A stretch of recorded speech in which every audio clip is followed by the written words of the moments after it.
what's changed about your approach to music, to writing, and also singing that's different? I mean, you're a mom, you've got kids, you've obviously been through a few cycles of life and obviously through one that is connected to this record. But when you think about, who you were earlier in your career and what you wrote or what you sang, how you performed, and how you do it now, given where you are in life, what's the thing that sort of sticks out to you as the most different? I think a bit of wisdom in there. Like when I was younger, like I'd say the first 10 years of my career, like I was because I grew up singing opera, right? And like when in high school, and that was in order to get scholarships because I knew I couldn't afford college. So jokes on me, I didn't even go. But like I worked my tail off doing this stuff to, place chair, like do all that kind of stuff. And usually we'd come in and funny enough, similar to The Voice, we would be behind these blinds, like these things, like so the people couldn't see you. They only heard you. So you had to be so precise. I'm talking dynamics, like notes, so you could not waver. Everything would dock, a point or whatever. Like, so everything counted. So I was so used to having to try and be perfect that like, I think the first 10 years of my career, especially the first few, were very hard for me. Like, cause I would just kill myself over like the smallest thing going wrong. Like I would be like, oh my God, like I did it. And it was 4 a.m. in the morning and I'm sound checking at the Today Show and no one wants to sing at that time of day, to rehearse or even, the night before you're maybe doing, SNL or something that was like, you literally had 3 to 4 hours of sleep. Like, because people are shitty at making schedules.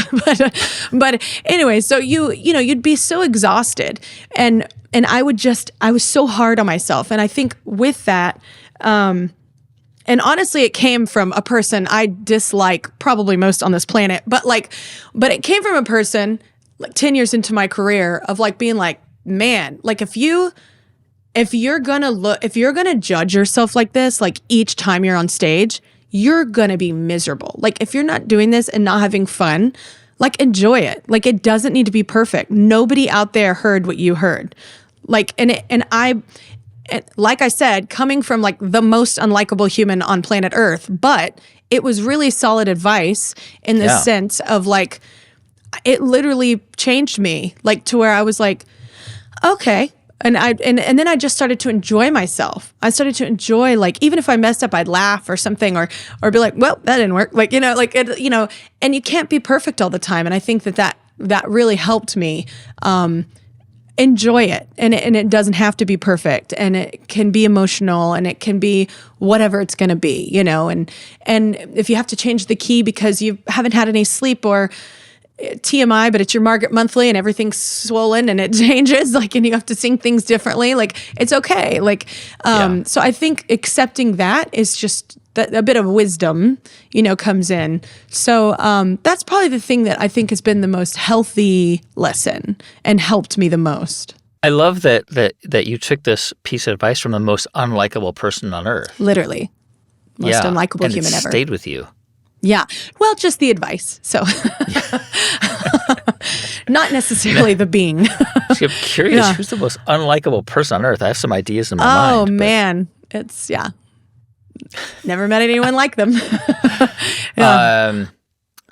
So, I mean, as you kind of think about, I mean, you've got just all of these different things that you do and you're doing, and this talk show, I mean, by any account, it could have been a flop. I mean, there have been so many, right? So many examples of celebrities, right, starting talk shows that just didn't work. I know, but I think the gift is I didn't know that guy. Like, I didn't, like, coming into it, I was just like, all right. Like, I was like, and honestly, if I'm being truthful as well, there was a deal made that was very smart for me as a whole. Like, so, I might have signed on to do it for multiple reasons. And I was more focused on this reason, and then it just happened to work out, like I didn't know that people had started them. I didn't know how hard it was. I was clueless.